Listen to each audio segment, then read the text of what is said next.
नमस्कार दोस्तों, स्वागत है आपका एक बार फिर से हैप्पी मामा बेबी चैनल पर। आज हम एक बहुत ही दिलचस्प और जानकारी से भरे विषय पर बात करने जा रहे हैं। अगर आप भी पहली बार माँ बनने जा रही हैं या गर्भवती हैं, तो इस चैनल को सब्सक्राइब करना ना भूलें, क्योंकि हम यहाँ पर माँ बनने से जुड़ी हर छोटी बड़ी जानकारी आपके साथ साझा करते हैं, जिससे आपकी ये खूबसूरत यात्रा और भी आसान और सुखद हो सके। तो चलिए, बिना किसी देरी के शुरू करते हैं आज का टॉपिक। प्लेसेंटा की पोजीशन और बच्चे के जेंडर का क्या कोई संबंध है? सबसे पहले बात करते हैं प्लेसेंटा की। यह एक अद्भुत और जीवनदायक अंग है जो सिर्फ और सिर्फ गर्भवती महिलाओं में बनता है। प्लेसेंटा असल में एक ऐसी संरचना है जो गर्भावस्था के दौरान विकसित होती है और यह गर्भाशय की दीवार से जुड़ी होती है। अब आप सोच रहे होंगे कि प्लेसेंटा का काम क्या है? प्लेसेंटा का काम एक प्रकार के पुल की तरह होता है। ये माँ के शरीर से ऑक्सीजन, न्यूट्रिएंट्स और हार्मोन्स को बच्चे तक पहुंचाता है और साथ ही साथ बच्चे के शरीर से वेस्ट प्रोडक्ट्स को माँ के शरीर तक वापस लाता है ताकि वे शरीर से बाहर निकल सके। इसका मतलब ये है कि प्लेसेंटा बच्चे के विकास के लिए सबसे महत्वपूर्ण भूमिका निभाता है।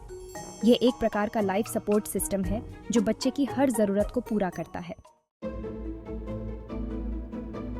अब बात करते हैं कि प्लेसेंटा कहाँ स्थित होता है। जब आप पहली बार अल्ट्रासाउंड करवाते हैं तो डॉक्टर आपको बताते हैं कि आपका प्लेसेंटा कहाँ जुड़ा हुआ है। आमतौर पर प्लेसेंटा या तो यूट्रस के सामने की ओर जुड़ा होता है, जिसे इंटीरियर प्लेसेंटा कहा जाता है, या फिर यूट्रस के पीछे की ओर, जिसे पोस्टीरियर प्लेसेंटा कहा जाता है। कुछ मामलों में प्लेसेंटा यूट्रस के ऊपर या नीचे भी स्थित हो सकता है। इंटीरियर प्लेसेंटा, इसका मतलब है कि प्लेसेंटा यूट्रस के आगे की ओर जुड़ा हुआ है। जब प्लेसेंटा आगे की ओर होता है तो ये सामने से पेट की दीवार की तरफ होता है। पोस्टीरियर प्लेसेंटा, जब प्लेसेंटा यूट्रस के पीछे की ओर जुड़ा होता है तो उसे पोस्टीरियर प्लेसेंटा कहा जाता है। ये स्थिति यूट्रस की पीठ के पास होती है। इन दोनों पोजीशन में क्या फर्क है? असल में प्लेसेंटा की पोजीशन का बच्चे के जेंडर से कोई लेना देना नहीं है। प्लेसेंटा की पोजीशन उस जगह पर निर्भर करती है जहां अंडाणु, फर्टिलाइज्ड एग, गर्भाशय की दीवार पर जाकर इम्प्लांट होता है। अब बात करते हैं उस सवाल की जो बहुत से माता पिता के मन में उठता है। क्या प्लेसेंटा की पोजीशन से बच्चे का जेंडर पता चल सकता है? हमारे समाज में बहुत सी बातें सुनी जाती हैं, जैसे कि अगर प्लेसेंटा इंटीरियर पोजीशन में है तो आपके गर्भ में लड़की है, और अगर पोस्टीरियर पोजीशन में है तो लड़का है। लेकिन सच क्या है? ये सच है कि बहुत से लोग इस बात पर विश्वास करते हैं, लेकिन इसमें कोई वैज्ञानिक आधार नहीं है। डॉक्टर्स और रिसर्चर्स का कहना है कि प्लेसेंटा की पोजीशन का बच्चे के जेंडर से कोई संबंध नहीं है। असल में प्लेसेंटा की पोजीशन उस समय निर्धारित होती है जब अंडाणु गर्भाशय की दीवार पर इम्प्लांट होता है। इसका मतलब ये है कि यह एक बायोलॉजिकल प्रक्रिया है और इसका जेंडर से कोई लेना देना नहीं है। इसका अर्थ यह भी है कि अगर आपको कोई यह कहता है कि प्लेसेंटा की पोजीशन से बच्चे का जेंडर पता चल सकता है, तो यह महज एक मिथक है। प्लेसेंटा की पोजीशन और गर्भावस्था के दौरान संभावित प्रभाव।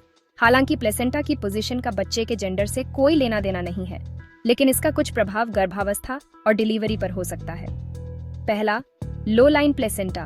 अगर प्लेसेंटा यूट्रस के निचले हिस्से में अटैच होता है तो इसे प्रीविया प्लेसेंटा कहा जाता है। इस स्थिति में डिलीवरी के समय कुछ कॉम्प्लिकेशंस आ सकते हैं, जैसे कि ब्लीडिंग का रिस्क बढ़ जाता है। ऐसी स्थिति में डॉक्टर आपकी प्रेगनेंसी को और भी करीब से मॉनिटर करते हैं। दूसरा, इंटीरियर प्लेसेंटा। इंटीरियर प्लेसेंटा के साथ एक फायदा यह होता है कि बेबी की किक्स और मूवमेंट्स आसानी से महसूस होते हैं। हालांकि कुछ मामलों में अगर प्लेसेंटा बहुत आगे की ओर होता है तो बेबी के मूवमेंट्स कम महसूस हो सकते हैं। तीसरा, पोस्टीरियर प्लेसेंटा। पोस्टीरियर प्लेसेंटा के साथ बच्चे के मूवमेंट्स अधिक स्पष्ट महसूस होते हैं और डिलीवरी के समय यह पोजीशन अक्सर लाभकारी होती है, क्योंकि इससे बच्चे के सिर का यूट्रस के नीचे की ओर जाना आसान होता है। लेकिन याद रखें, प्लेसेंटा की पोजीशन चाहे जो भी हो, डॉक्टर आपकी गर्भावस्था की नियमित निगरानी करेंगे और अगर किसी तरह की जटिलता होती है तो उसका सही समय पर समाधान किया जा सकता है।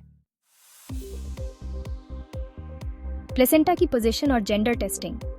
अब जब हमने यह जान लिया कि प्लेसेंटा की पोजीशन से बच्चे का जेंडर पता नहीं चलता, तो सवाल यह उठता है कि बच्चे के जेंडर का पता कैसे लगाया जा सकता है। इसका जवाब है मेडिकल टेस्टिंग। आजकल मेडिकल साइंस इतनी उन्नत हो गई है कि गर्भावस्था के 14 से 20 हफ्तों के बीच अल्ट्रासाउंड स्कैन के माध्यम से बच्चे का जेंडर सही ढंग से पता लगाया जा सकता है।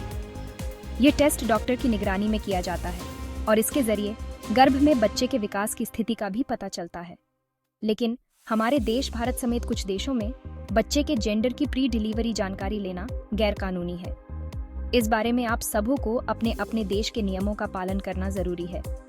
हैप्पी मामा बेबी की सलाह है कि जेंडर बिना जाने ही बच्चे के आने का इंतजार करना चाहिए, क्योंकि इस इंतजार का एक अलग ही एक्साइटमेंट बना रहता है और डिलीवरी के बाद बच्चे को देखना और उसे गोद में लेने का एक अलग ही खुशी और सुख मिलता है।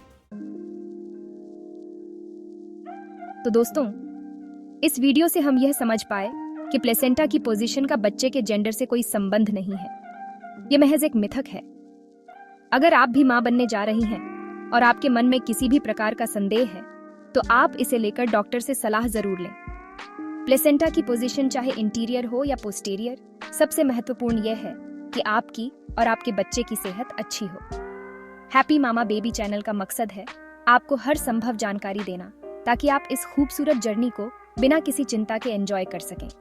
अगर आपको यह वीडियो पसंद आई हो तो इसे लाइक करें, अपने विचार और सवाल कमेंट में लिखें और इस चैनल को सब्सक्राइब करने के साथ साथ बेल आइकॉन को भी जरूर प्रेस करें, ताकि आपको आगे भी ऐसी ही महत्वपूर्ण जानकारी से जुड़े वीडियो का अपडेट मिलती रहे। अगली बार फिर मिलेंगे एक और दिलचस्प टॉपिक के साथ।